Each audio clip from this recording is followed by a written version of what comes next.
Bukas, unang araw ng Mayo, nakatakdang simulan ang pagbebenta ng 20 pesos kada kilong bigas sa Visayas. Kahapon nagsagawa na ng taste test ang mismong mga opisyal ng Department of Agriculture para pasinungalingan umano ang komento ni Vice President Sara Duterte na baka ang kalidad ng naturang bigas ay parang pagkain lamang ng baboy.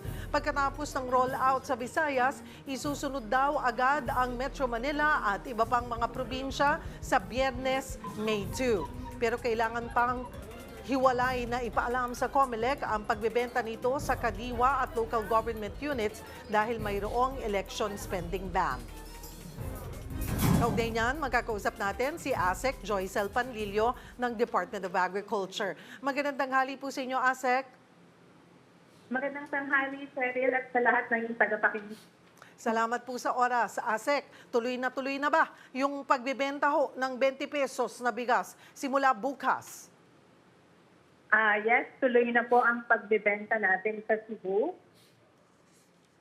ng ating 20 pesos na bigas, but it will be through our kadiwa ng Pangulo po dahil as of now po wala pa po kaming feedback kung nakakuha po ng exemption ang province. So it will be the Department of Agriculture that will launch the 20 pesos na bigas.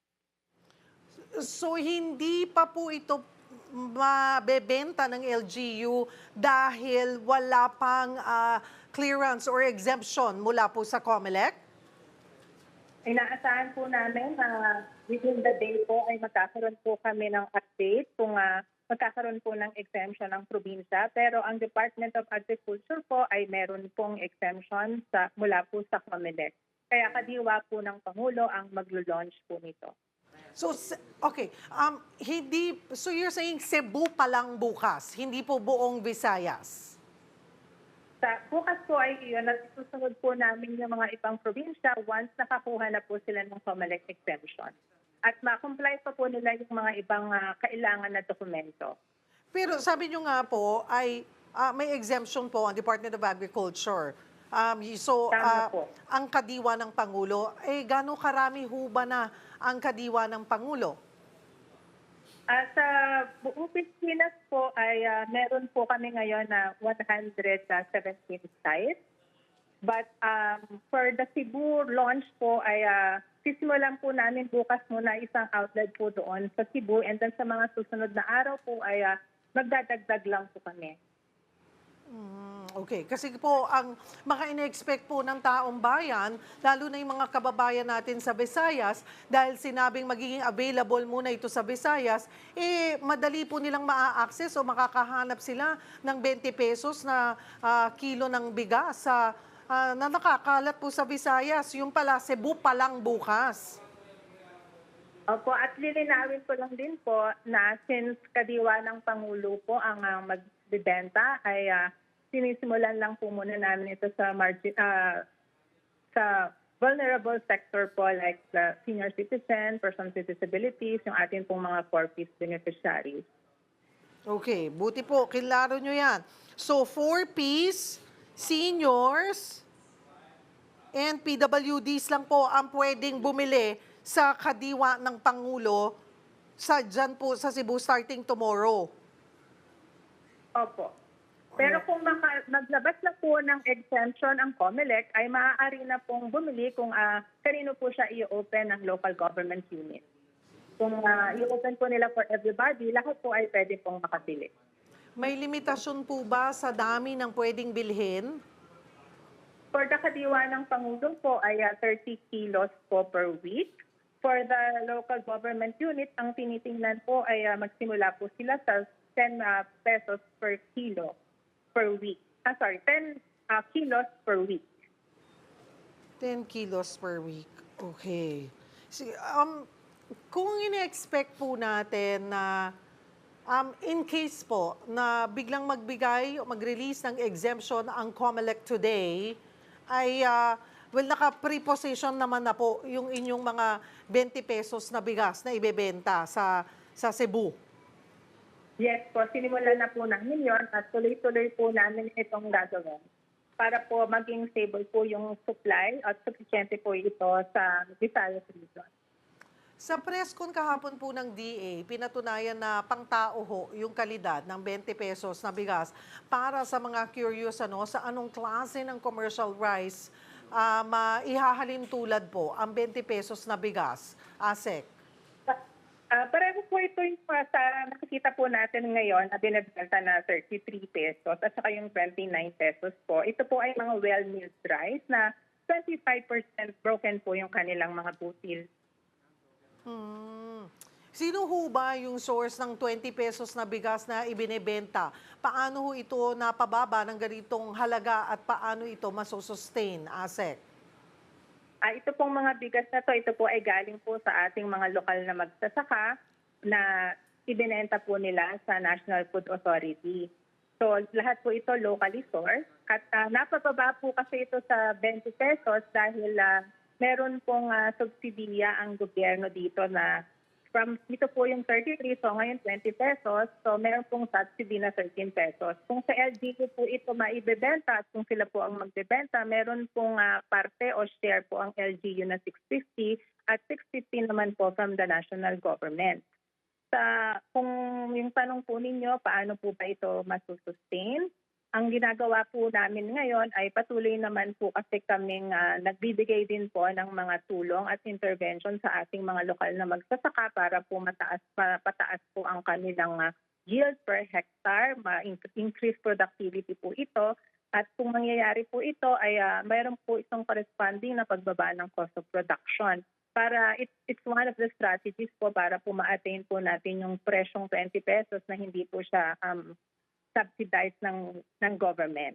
At sa ngayon po naman ay tinitingnan pa po natin since pilot po ito, we'll look at it po kung paano po ang magiging response ng ating mga kababayan within 3 to 6 months po.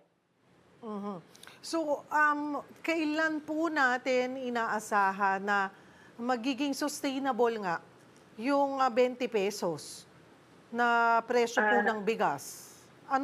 May target po ba tayo? How many years? It's a process po. Since magsisimula pa lang po kami, kailangan po ito ng masusing assessment o evaluation. We also have to do our computation. But ang ating pong directive na nakuha po mula sa Pangulo ay i-improve po ang programang ito hanggang 2028. But of course, titingnan po muna natin kung paano po ito tatakbo hanggang sa katapusan po ng takbo. Alright. Again, balikan ko po yung bukas starting tomorrow, ASEC, ay available na po ang 20 pesos per kilo na bigas sa Visayas pero partikular sa Cebu lamang sa kadiwa ng Pangulo. Ilang kadiwa ng Pangulo po ang saan-saan sa Cebu? O ilang site po ng kadiwa ng Pangulo makikita ito? Dito po sa provincial government po natin ito gagawin muna for tomorrow. And then yung ito po ay doon po siya magiging available sa NCR. We have 8 pilot sites po here. Sa Bahi po natin, sa Quezon City, sa Bureau of Plant Industry na Malate, at saka po sa ating Philippine Fiber Industry Development Authority in Las Piñas City. Meron din po sa Bagong Tigol Market sa Marikina, sa Disciplina Village sa Ugong Valenzuela City. Meron din po sa Navota City Hall. And sa Contrami po sa PNP po natin. At dito po sa aming central office sa Agribusiness Development Center po dito sa Quezon City. Yun pong sa NCR, May 2 pa po, di ba? Friday. Opo. Okay.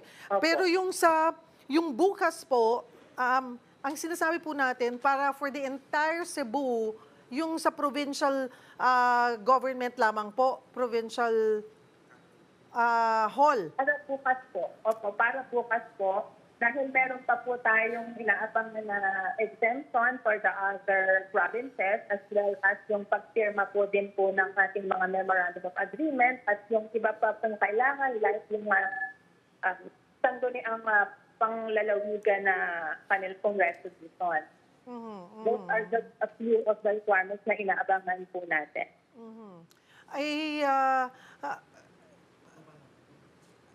puna po ng ilan, ASEC, ay mukhang ang sinasabi ay parang pinilit na ihabol ng May 1. Bakit hindi sinigurong plansyado? Mas maganda kung pag-roll out nito ay sa mas maraming lugar na agad po ito available. Kasi ang lumalabas po ngayon, bukas, ipinamalita na po natin na 20 pesos magiging available, pero iisang lugar lang naman po pala ito mabibili. Bukas lang po yun, pero sa mga susunod na araw po, kung hindi pa po makuha ang mga exemption, ay pipilitin po ng departamento na maglagay po ng mga kadiwa ng Pangulo doon po sa Visayas. Meron din po kasing logistical considerations po ito, but yun po ang aming layunin na maikalat po itong availability ng ating benteng bigas. Kailan po ang target na maging available po ito doon sa sinasabi niyong 117 sites ng kadiwa ng Pangulo po?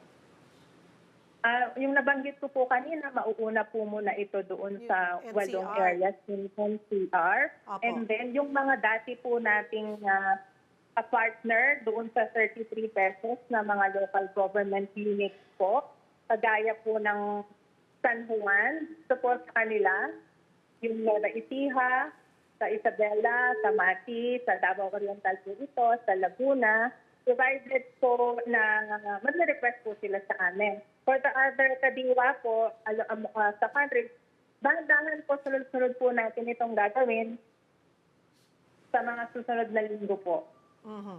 But, and also, reminder, ang una muna pong pwedeng bumili ay miyembro ng 4Ps, mga senior citizens, at PWDs. Tama po. Kailan po ito magiging available or pwedeng bumili ang ating mga kababayan po, ang Pag lahatan? sa mga local government units po ay pwede po naman sila, lahat po ay maaaring bumili. And sa mga susunod na araw, titingnan po natin ang demand kung available, magiging sufficient po naman ang ating mga stocks na ang iba pong mamamayan ay pwede pong bumili, ay papayagan na po ito ng departamento base po sa magiging bentahan na magaganap po sa mga susunod na araw. Marami pong salamat sa inyong oras sa ASEC Joycel Panlilio ng Department of Agriculture.